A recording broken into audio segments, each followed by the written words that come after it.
Ladies and gentlemen, welcome to Campus Consortium's Edtalks, featuring Mark Staples from College of Charleston.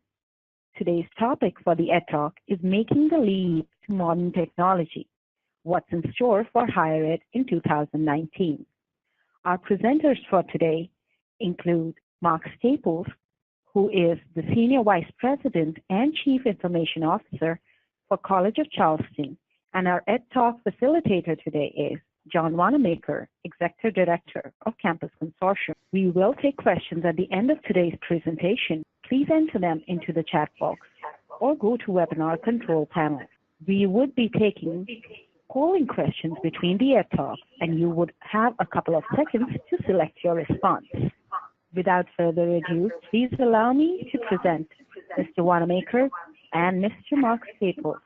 Over to you, John. Very good. Thank you, Sharon. And thank you to all of you for joining us today for what I am sure will be an engaging and informative session on an increasingly important topic about modern tech is transforming and impacting higher ed. We'd like to also thank our sponsors of today's Ed Talk, as their sponsorship makes it possible for the Campus Consortium to deliver grant awards that help drive innovation at K-12 and higher education institutions across the globe. It is the mission of the consortium to help members reduce the time, cost, and effort associated with implementing enterprise IT services by leveraging shared services, lessons learned, and best practices. Today we have joining us our presenter, Mark Staples. Mark has served as a senior information technology exec with more than 31 years of IT leadership experience at 5 different research institutions and 2 teaching universities. Prior to his appointment at the College of Charleston, he served as the Vice President and Chief Information Officer at Wentworth Institute of Technology in Boston. He has served as the Director of Academic Technology Services at Northeastern University in Boston and oversaw the university's instructional and research computing, including classrooms and research labs. Mark has also held positions of leadership at Georgia Health Sciences University, the Medical University of Ohio, the University of Toledo, and Indiana University, providing leadership for the enterprise that included organizational and services development. Mark has a strong record of innovation, service, and communication, and is also an active social media participant. He was ranked among the top 50 most social CIOs in higher ed in 2013, and in 2015 and in 2016, he served as the founder and co-chair of the Educational Roundtable for the Boston chapter of the Society of Information Management. In 2015, Mark was nominated for the Boston CIO of the Year in the nonprofit sector, and in 2016, he finished as a finalist among more than 700 other CIOs. We're thrilled to have Mark join us today. Thank you very much again, everyone, for joining us as well. Mark, take it away. Thank you very much, John. So when we considered the topics for this particular session, let me switch that over. Here we go. This is a topic that I'm very passionate about. I will say that I don't think we've got my institution is not where we need to be. But in discussing the modern technology and moving forward with technology at our institutions, I've talked with a number of CIOs. I'm talking about dozens of CIOs that have been struggling with this and trying to figure out how to make the leap from where we are to where we need to be. And so the long and short of it is that I believe that I've got some ideas on how we can present this. I'm happy to take on some questions. We do have some polls that we will be asking you to participate in as we go through. I'm going to take a look at the agenda. So what I want to do is take a few minutes to just, and I'm not going to spend a lot of time on the slides, but I want to just go through how do we get to where we are. So the evolution of the enterprise technology, and then talk about higher ed enterprise technology, where we are, the modernization, some of the barriers to modernization, some of the trends that higher education is moving toward. Much of this will probably be familiar to most of you. Then some ideas on building a path to the future, what type of leadership it's going to take. And the part that I think that might be a little bit creative in this is what's the budget framework that we need to be just framing this around, and so that when we're talking with the president, the CFO, the provost, all those folks who really don't wake up in the morning thinking about technology. They have different ideas. What's that budget framework? And then moving to a digital campus. And then lastly, I want to just touch on digital literacy, because at the end of the day, that's really what we should be thinking about. So the evolution of enterprise technology, back in the 60s, we started with inventory control, then we moved to material requirement planning, and so the whole MRP concept of manufacturing resource planning. And then we moved into ERP, and then interorganizational. And so where we pretty much are is on the interorganizational at this point in time, where we are looking on the business side of things, looking at the application software that's multimodal, multi-module, and then you look at software as a service, platform as a service, infrastructure as a service, and those kinds of things. So the ERP 2 now the second generation of ERP is really around the e-commerce and the mobile wireless tech commerce, the collaborative commerce, the enterprise portals, decision support, targeted communications, and all those things. And so that's sort of where we are in this next generation of ERP. This is a nice slide that was put together by Samia Bagai in 2014, and I'm not going to spend a lot of time on it, but the Campus Consortium is willing to share these. I'm actually allowing them to share this slide deck out so that you can take a look at it. But when we're looking at the MRP, MRPH, ERP, and what we're ultimately looking at the end of the day is improved efficiencies, effectiveness, and I'm adding one more component to this, in accuracy.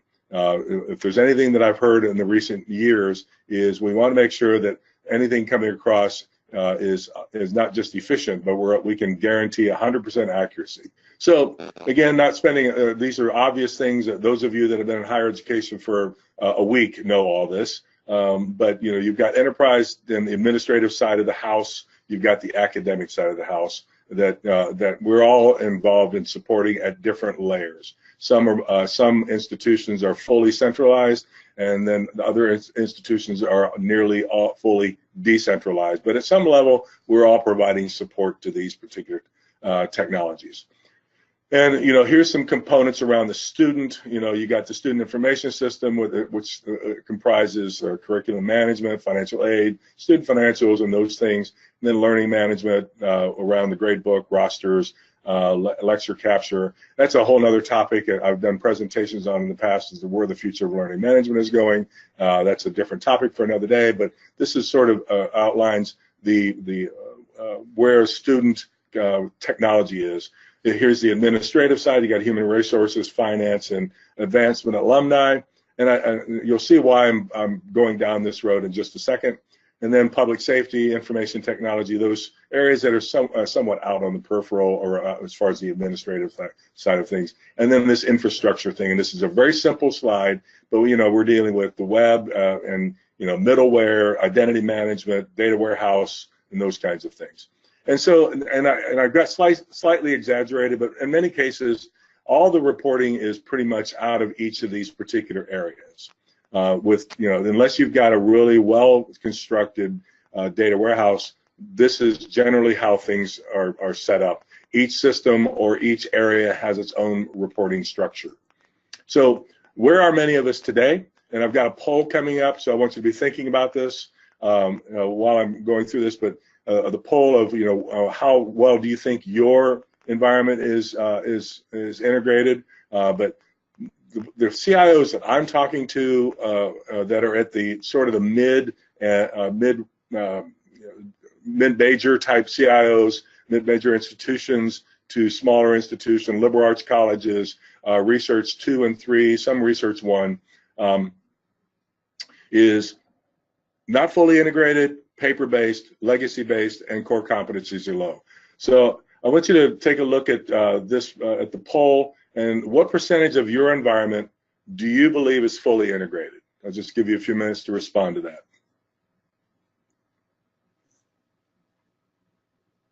this next poll here is when it comes to elimination of paper-based processes. And what I mean by that is many times what we have is, we've got things digitized. We've taken a PDF document and basically put it through workflow. And what percentage of your of your systems you've eliminated paper-based processes? Let me give you a quick example. Here at the College of Charleston, we're struggling with, let's say I want to give one of my employees a 10% raise. The current process right now that we're going to be hopefully eliminating soon is where we would we have a PDF document gets filled out, and then it gets printed off. I have to type in the name of the employee, get their campus ID, find their campus ID, find the index, determine the index they're paid out of, their current salary, and then calculate their proposed salary, put on there why they asking for the raise, then print it off, sign it, send it over to HR. They deal with it, then they send it over to the CFO. He signs it in theory, unless it gets lost in transit, and then it comes back, and then it gets put in the system. And that turnaround can be anywhere from 5 to 10 days, and if not longer. And the process I'm looking at now is to put the workflow in. Is what 2 pieces of information on that form do we not already know? We don't know why, and we don't know how much. So we just basically logged into a situation where I choose my employee, I type in, I want to give them a 10% raise. The system would tell me if I've got the money in the budget. If it says, if I do, I tell why, and then click on submit, it's done deal. It doesn't have to go anywhere. If there's not money in the budget, then I could do an override and send it to the CFO for approval. Now we've reduced from weeks down to minutes. So that's the kind of thing what we're looking at as we're moving forward. So and the poll has been up, and I'm sure everybody has responded to that. And I have lost control. There it is. So this particular slide is on the competencies of our system, and it's something that I've been dealing with over the last probably 4 or 5 years. It never occurred to me until then that what happens in many of our implementations is that we grow competencies because we're doing major training and all these things, and over in the early parts of that implementation, the competencies are fairly good. And if you can see through this particular graph, the timeline over time, it pretty much stays flat. But then after another period of time, it begins to decline. And a lot of that has to do with attrition in staff, lack of sustained training program, new functionality, those kinds of things that are part of it. And then ultimately, we can see that the competency can actually be below where it actually started. I have a poll coming up in a second around, actually 2 polls around the formal onboarding training. But one of the things that I'm concerned about is we are all looking at new ERP systems. For example, there are a couple out there that are, that are advertised fairly well in commercials, and I don't think the data are out there. The system's been out there long enough for most of us to actually see if the trends fall into the same category. And so what we're in the process of doing is to make sure that we're getting the most out of our ERP, and then putting in some rigorous training programs. So in poll number 3, does your institution have a formal onboarding program, training program, that ensures that all new personnel have the requisite skills in the key software that they use? So if they're faculty, learning management, ERP, if they're part of the staff, and other office products. Does your institution have a formal onboarding program for training? It's a binary question, yes or no. The second question to that is has to do with ongoing. Does your institution have a formal ongoing training program that ensures your personnel are maintaining their skills in the key software that they use? And the example I've been using with folks is that, you know, in a lot of professions like the medical profession, the legal profession, even in the real estate profession, there's continuing education along those lines that's required that in order to maintain their licensure. Should we not be thinking about that within our own institutions to ensure that our folks have the right digital competencies moving forward? Give you a second to respond to that poll.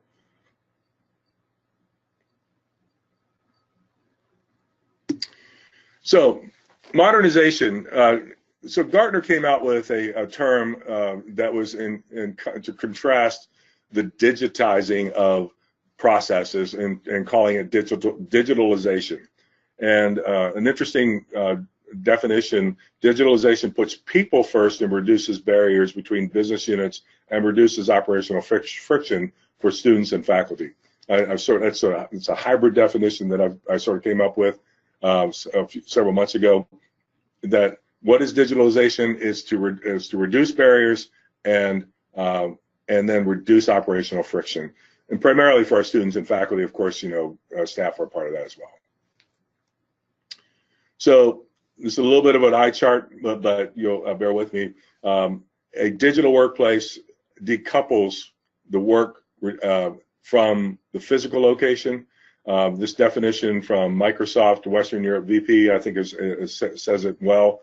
It's businesses that will be successful in the future will be those who break down the barriers between people, workplaces, and technologies, and empower their employees to be productive and creative wherever they are. IT is a catalyst for new ways of working, but competitive advantage increasingly comes from letting employees use technology in the way they want to. This requires a business culture that puts people first. So essentially, we want to make sure that all of our technology, our data, our systems, and the way folks do work is available anywhere, anytime, on any device.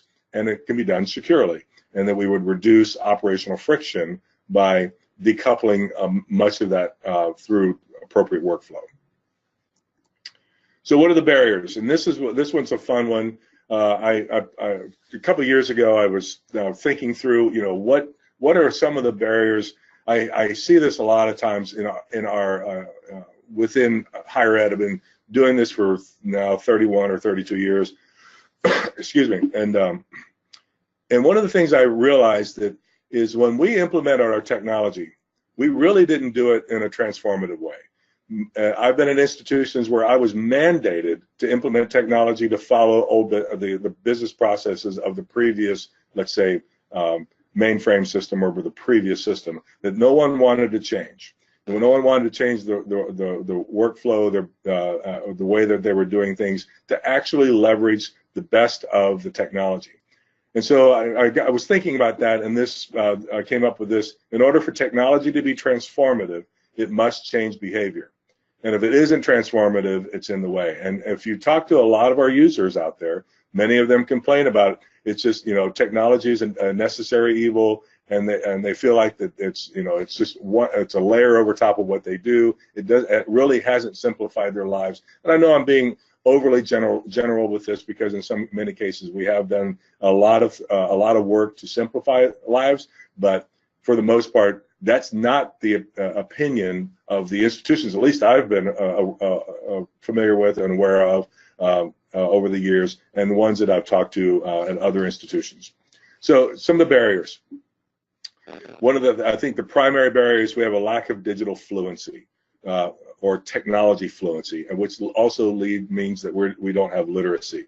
The anecdote or the metaphor I've been using for that is a lot like a surgeon.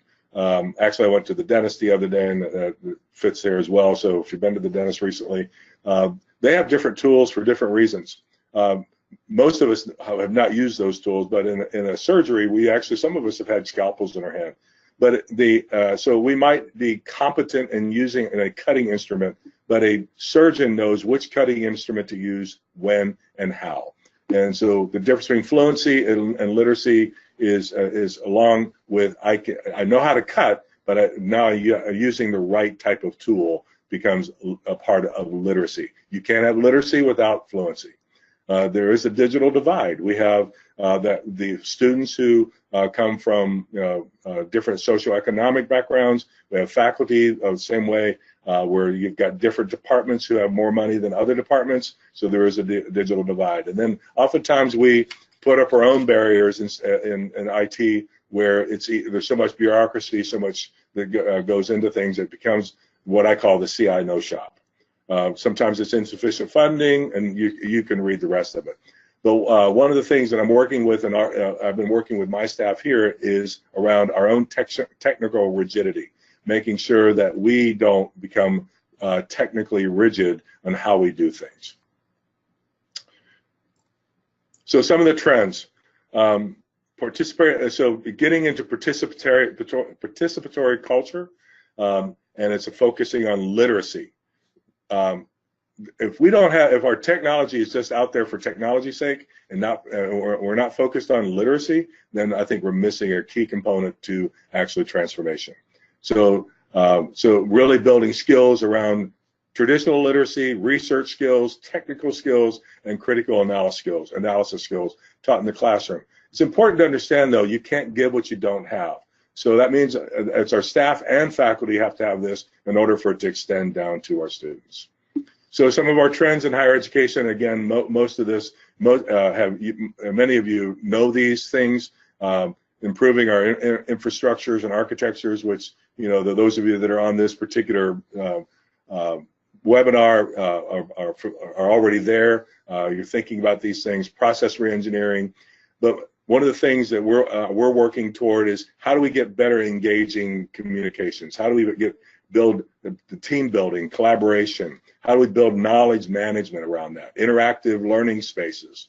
Are we prepared for a new financial business model where it's around personalized or integrated student experience or competency-based learning, instead of charging by the seat, basically butts in the seat, a credit hour? How are we in a position to be able to pivot and go to new business models? What type of decision support? How much of that is available to the president, the senior leadership team, the deans, the chairs, the directors, and then of course nudging, which is really around engaging communications. And then something that's very important for all of us, especially those of us that have been in urban campuses, physical security, and then of course the things that we're struggling with every day is the virtual and cyber security. And then future is blockchain. Where does that fall into some of those are the trends? Without modern technology, most of this is really not achievable. So how do we build a path to the future? So digital transformation starts and ends with the core mission. It does not start with IT. Something I've said to my staff, I just said it to my leadership team yesterday. If all we are purveyors of technology, we have missed something, and we're not doing what we're supposed to be doing. So building a path to the future. Herbert Gajoy out of Future Shock, Alvin Toffler has oftentimes been attributed this, but it's really, he was quoting Herbert. Tomorrow's illiterate will not be the man who can't read. He will be the man who has not learned how to learn. As a faculty member in the classroom, what I've understood is that our students, even though they've grown up with technology, they are still not competent. They're still not literate. And how do we build that path to the future and with respect to our technology? If I'm, again, framing this around student success, the student experience, the faculty experience. So what we need to be thinking about is identifying funding solutions that ensure that all access to appropriate technology for learning, research, and social engagement, build those technical competencies that lead to literacy. And I'll talk about literacy further into the slide deck. And then develop an extensible data infrastructure for campus-wide decision-making, and develop a personalized and targeted communications and collaboration ecosystem that improves stakeholder engagement. We know that when folks know what's going on, they feel engaged, and they feel empowered and are part of teams. That there's more productivity, and with students there's stronger retention. And then reducing data friction, and then transition to automation and nudge technology. So build a path to digital competency and literacy. everything that we do here at the college, as far as technology is concerned, if it's not building a path to digital competency and literacy and all the things that support that, then we challenge whether we should be doing it. So a unified look at those previous slides where we were putting all that, where it was slightly exaggerated, where all this stuff was, sort of siloed. This is, where we should be thinking about the decision support, data lake, or data warehouse. I think the next generation is we're calling it data lake, and then analytics and reporting. And again, this is something that most of you are fully aware of. So my staff actually helped me with this because when I got here 2.5 years ago, I came talking about integration, automation, reporting, and personalization. And one of them actually took that and created an acronym called PAIR. And what I like is the acronym starts where it should, the personalization, the user experience. So thinking about as our foundational principles, everything we do is around the user experience. And so architect the technology with design thinking.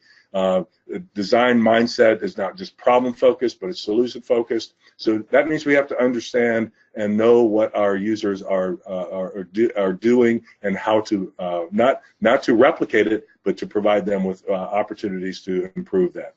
It also draws upon logic and imagination and intuition. And then automation and integration.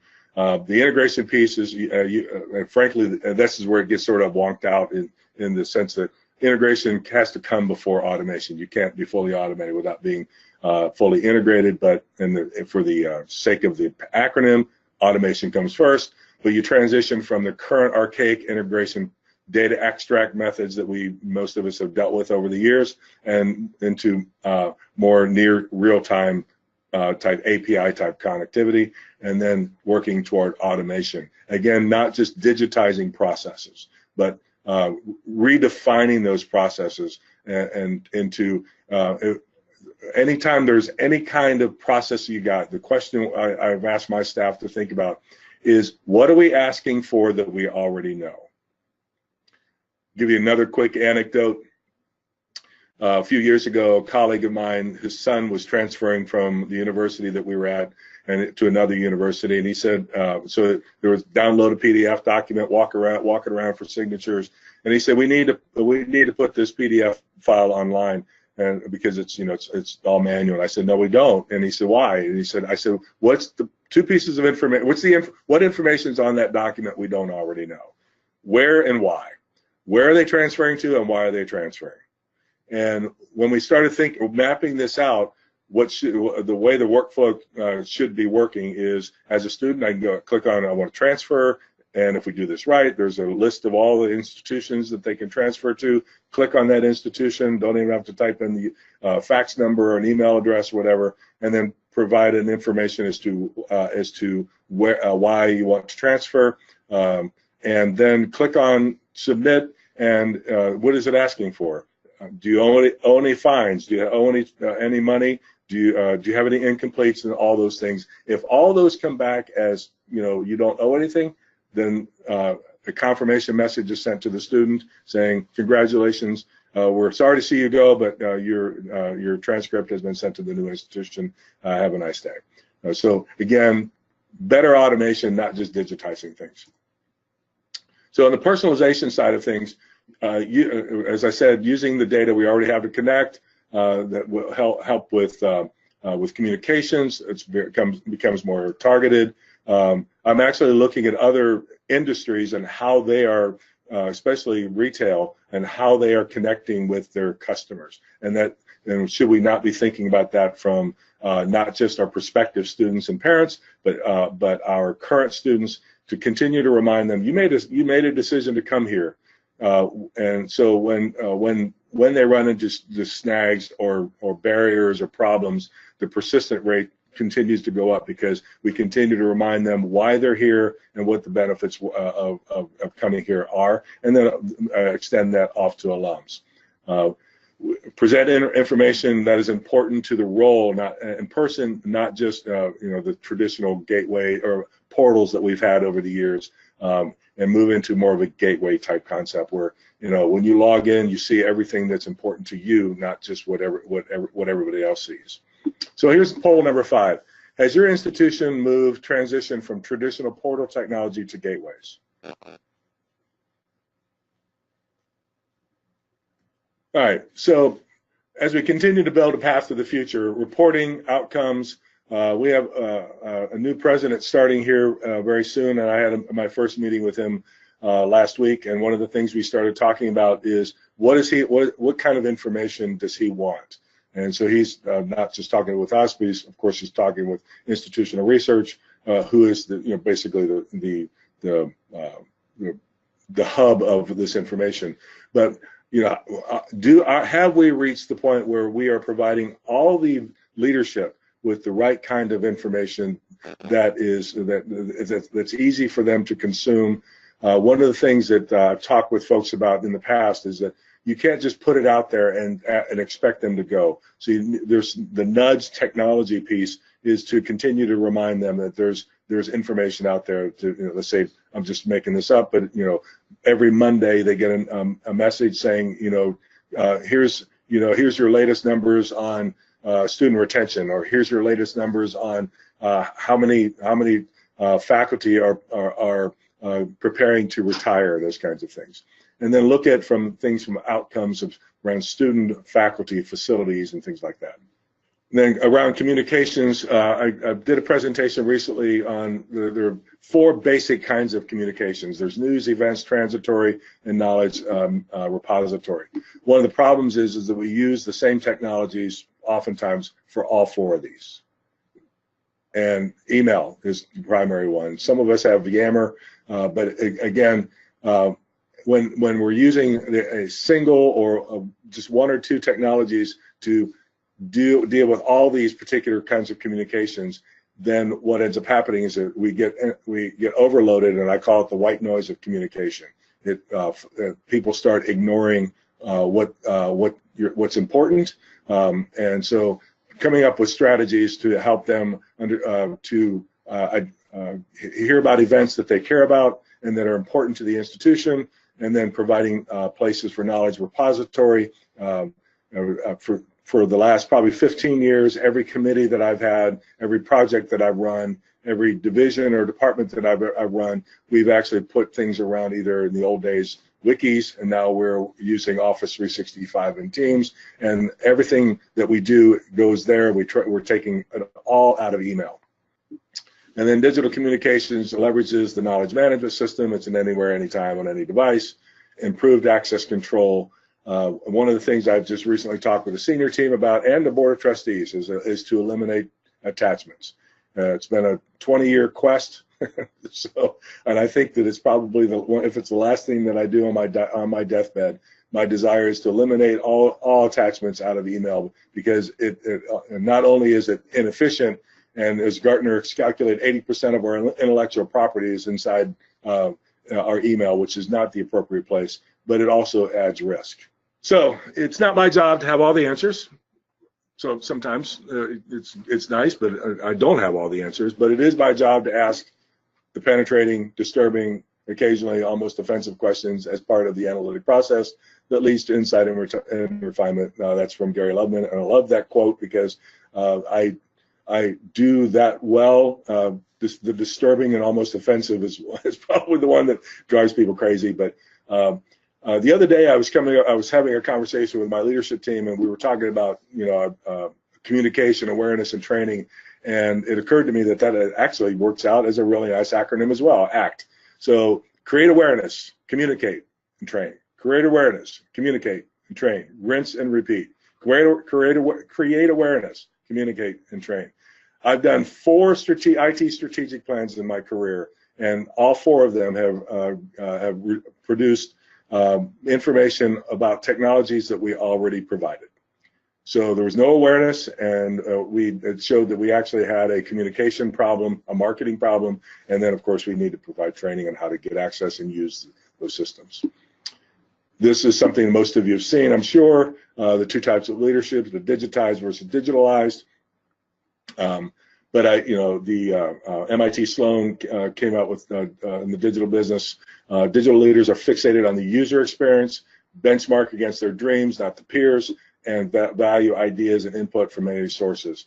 This is one of the reasons why I go to different conferences and different part of different groups that are outside of higher ed. We have a tendency, if we compare ourselves with ourselves, we're not wise. And so many CIOs function as a CTO. That may not be your fault, but it's time for us to take because the technology pretty much is commoditized, and the differentiators around innovation, integration, and information. And it's time that we put the I back in the title. And the only way we do that, if we're stuck in that T role, then stop talking about the technology and talk about solutions. So poll number 6, as a leader of IT of your campus, do you feel that you are in the role of an influencer, change agent, or a keeper of the tech utility? All right, so culture. One of the challenges we have, and I'm actually working on a dissertation on this particular topic because one of the things that I realized not too long ago, within the last couple of years, is that as much as I can be a strong influencer, my colleagues don't wake up thinking about technology, and that was not a surprise to me. But what I continually hear, and I recently heard this with one of my colleagues as we were talking about moving toward automation and things like that, is most of the presidents, our CFOs and provosts, first of all, they see that oftentimes they don't think we're getting the full value out of our technology. But technology to them has been additive. Nothing ever gets taken away. So they get freaked out when it comes to, well, we need to do these kinds of things, which means it's going to cost us more money to be able to implement that system, to be able to put in that, let's say, this workflows system or whatever. And they're not necessarily making the connections of the cost benefit, the return on investment. So what we're working toward, and it's something a model I started working on about 5 years ago, 6 years ago now, I should say, is being able to start looking at our budgets across functions and populations. And some of my colleagues have been doing this for a while, so this is not new. But I sort of I put this around the framework of Run, Grow, Transform, which all of you are familiar with. But and then we started here about realigning all of our budgets to strategies and projects. So the budget framework. So what I did is, in this Run, Grow, Transform, is I actually took the budget and divided it up into 3 categories. There are non-discretionary items in our budget. Those are technologies that are necessary to run the institution. In other words, if we don't have them, we can't function. So I sort of connected this in the survivors concept, is this could be compared to basic living expenses of food and shelter. Just for the record, it doesn't take clothing and furniture to live. You can, if you have food and shelter, you can live. And food also includes water, just so you know. Technologies on the non-discretionary, but they're essential, and I know those are synonyms, is they're essential to run the institution, but without them, the mission and business of the institution would be hampered significantly enough that it would no longer be competitive or viable. So like staying with the living expenses comparison, this would be similar to clothing, furnishings, and housing maintenance. While absolutely not necessary to stay alive, the quality of life is impacted. So like a learning management system. The learning management system is not required to for teaching and learning, now unless you're fully online, but it's not required for teaching and learning, but it does have an impact on our quality of life. And then there's just discretionary technologies that add value to the institution on the academic, administrative, and or operational, and are not required to necessarily not required to run the institution. But you'll see something when we come back to this. So here's a little chart that I put together just to help with this. So at the top you'll see non-discretionary basic, non-discretionary essential, that's part of Run, and there's a lot of our applications and tools and infrastructure in there. And then there's the discretionary on the grow and transform. That the bottom part of this, as it grows, that becomes our portfolio. So run technologies are basic and essential to the business of the university. Grow technologies basically are taking our current business model and growing those, enhancing the experience within our current business model, within our current supported structure. And then transform are those technologies that are new and or disruptive that will likely change process and conventions. And they transform administrative processes, they transform teaching and learning experience, they are completely transformative, and they deliver future capabilities and provide competitive advantage. Done right over time, grow becomes part of what run. A couple of years ago, we implemented something for my last institution to help them with their admissions process, and it was part of their grow. But within about 2 years, if we'd have taken it away, it would have actually hampered how they were doing business. So now it became part of run. So we're in the backstretch here of the presentation. A digital campus, those who turn good organizations and into great organizations are motivated by deep creative urge and inner compulsion for sheer unadulterated excellence for its own sake. So you got I've told folks for some years there are 3 pillars that get my attention: recruitment, retention, and fundraising. And anything that comes along those lines that also provides, moves us toward that digital competency gets my attention. And this is yet another way of looking at that. And there's transformational pieces in that, and you continue to rotate around. So digital literacy, it provides capabilities which support living, learning, and working in a digital society. So digitally literate person here, and if you take note, much of this is not necessarily around technology. Technology supports it, but it's creativity, critical thinking skills, cultural and social understanding, ability to find and select information, to discern what if it's correct information, digital communications, and of course security and things like that. Having these skills that are cognitive and technical, to find and understand, evaluate, and communicate digital information in a variety of formats. When I started presenting this to the senior leadership at other institutions, this resonated with them, because this is not about technology, it's around capabilities. And so what is a digitally literate person? So I just shared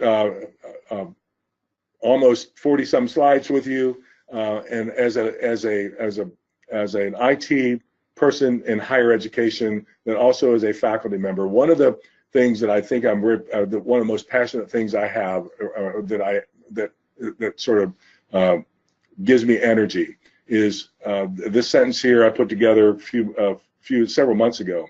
In the same way, a liberal arts education back at the turn of the century, between the 19th and 20th century, a liberal arts education was to prepare students for service, active citizenship, and community.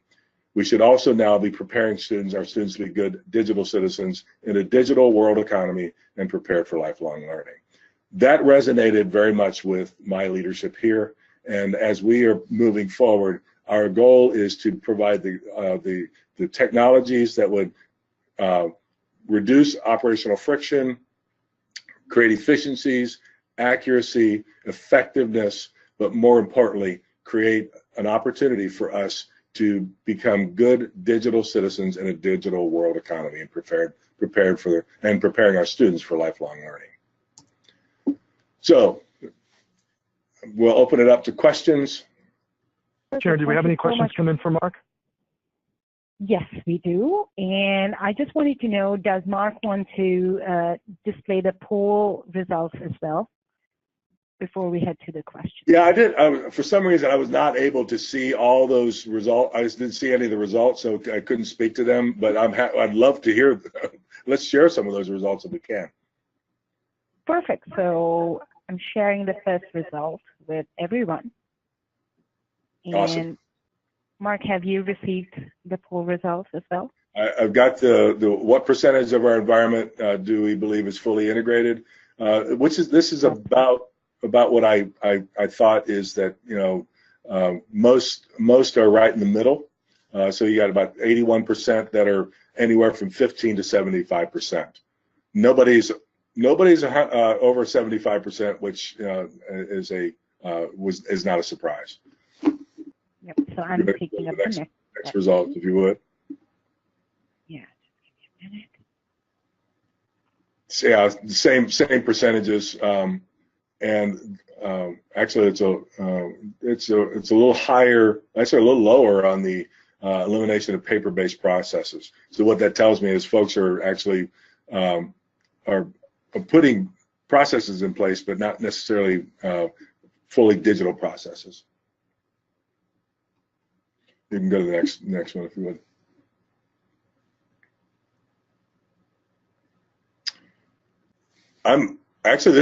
This is actually surprises me. I would be curious as to, I would love for the 25% that said they have a formal onboarding program for skills.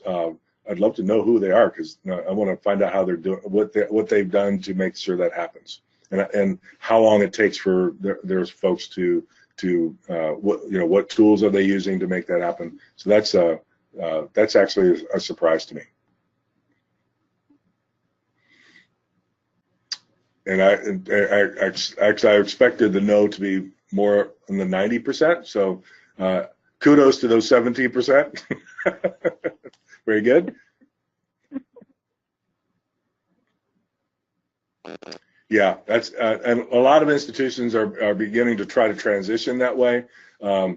This is a cultural change as well, and I think that there's a story that we should be trying to frame around this, around communication and collaboration, that can help us get further into this. But a lot of this has to do with just needing funding to be able to get this done. Most of the CIOs I've talked to want to do this. They either don't have the wherewithal staff-wise, or the funding. Most of it is around that.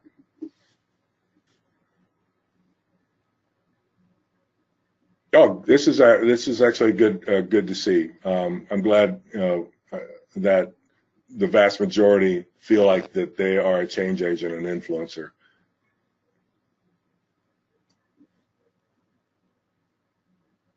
Okay, so Mark, we are going to begin taking up questions. I already have a couple with me.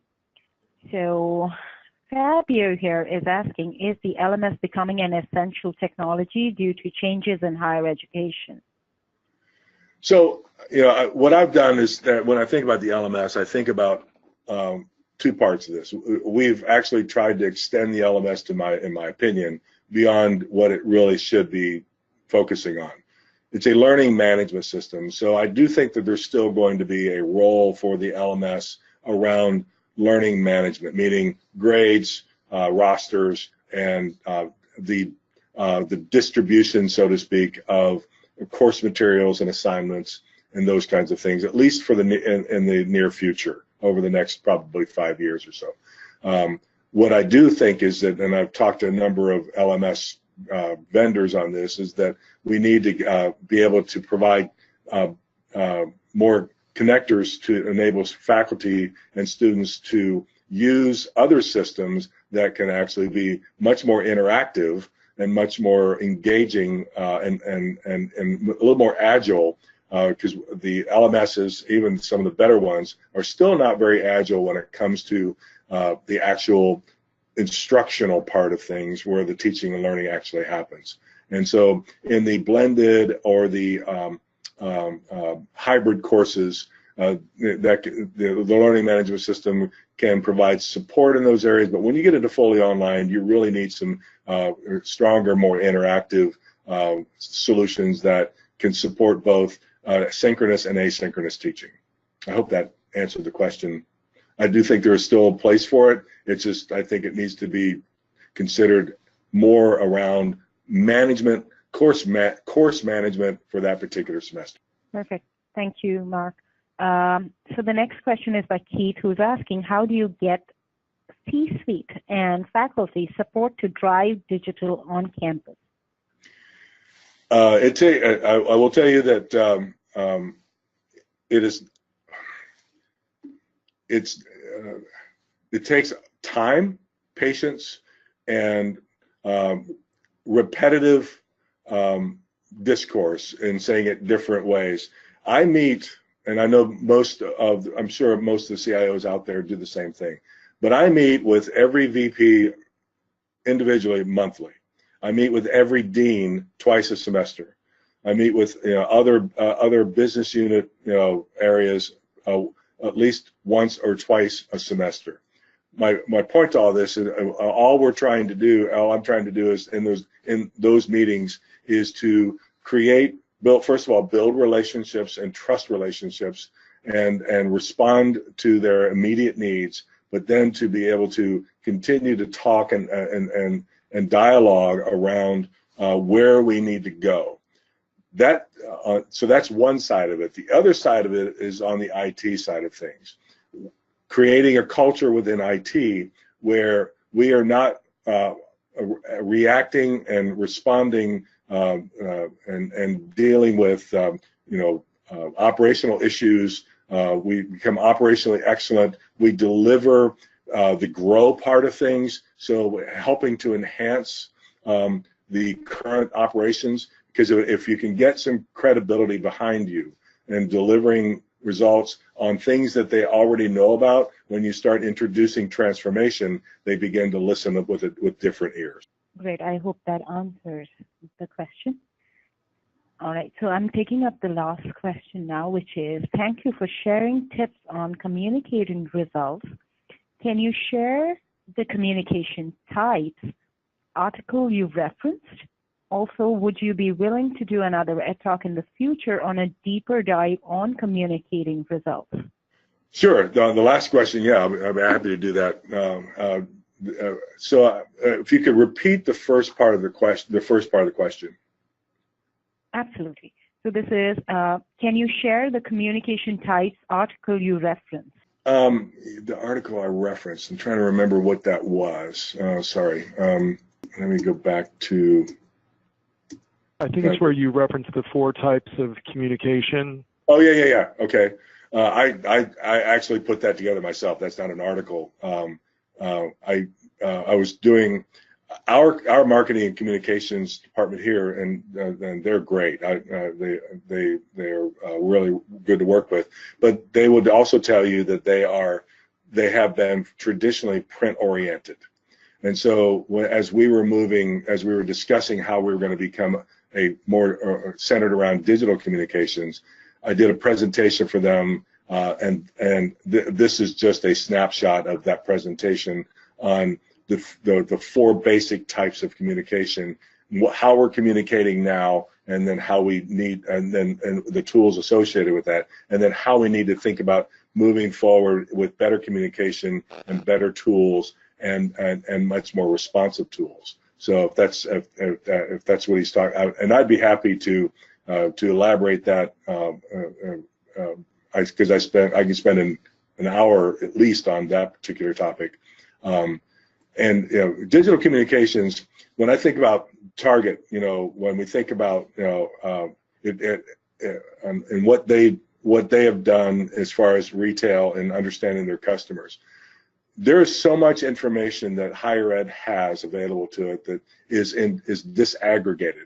I met with one of my colleagues right before this session this morning or this afternoon, and we were talking about diversity, and we were talking about minority students, and there's a lot of information that we have that we don't use very well in making sure that to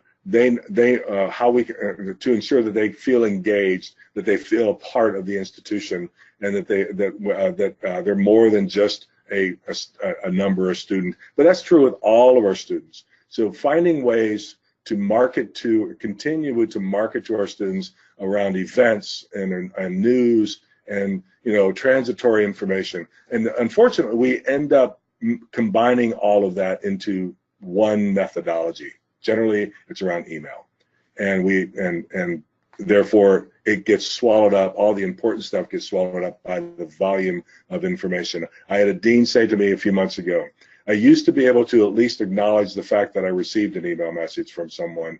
Now now it's gotten to the place where if they ask me, did you see my email? I don't even remember seeing the email message. And that's how much email she is getting. We've got to get email back to where it was years ago. It's really around transitory communication. Everything else should be done in a different way. So much, Mark. I think if any questions come up now, I would direct them right to your mail. Probably I could write your mail with all the questions that come up with us. Right now, I'm going to transfer the platform to John. Well, before we do that, real quick, thank you. I want to thank everyone who participated and was part of one of the attendees. This has been a privilege and an honor for me to share with you all just some of my experience and my thoughts on this, and I want to thank you all. Very good. Thank you, Mark. That was terrific, and I think you had a wealth of information shared here today. I'm not surprised to hear folks asking about having you do a deeper dive on some of these topics. They are all important to driving digital transformation on campuses today, and I think that it's a good sign that these folks are eager to learn more from you. Thanks everyone for participating in the polling. I think it's a great way for us to garner a little bit about how different institutions are evolving at different paces and are embracing the innovations available to them today. I do want to make everyone aware of a series of Open Campus Consortium grants that we are currently open to for this spring. The application deadline for these grants is May the 20th of 2019. So you'll see here on the screen a series of different grants that are being offered by the consortium. So we encourage you all to visit campusconsortium.org to explore and apply for one or more of these grants in order for your institution to take advantage of the opportunity, potential opportunity for awards to help you facilitate some ongoing implementation and enterprise IT services and solutions at your institution. I also want to make note of our next Ed Talk that is coming up. We will be doing a series, our next Ed Talk in the series is with Penn State University. Lance Kennedy Phillip, who is Vice Provost for Planning and Assessment, will join us for a conversation on culture of institutional effectiveness, creating and sustaining the innovation wheel. So please join us on April 25th, 2019 from 2 to 3 p.m. Eastern for another engaging and lively Ed Talk. Thanks again, everyone, for joining and participating in today's conversation, and we look forward to working with you all in the future. Take care. Thank you again, Mark.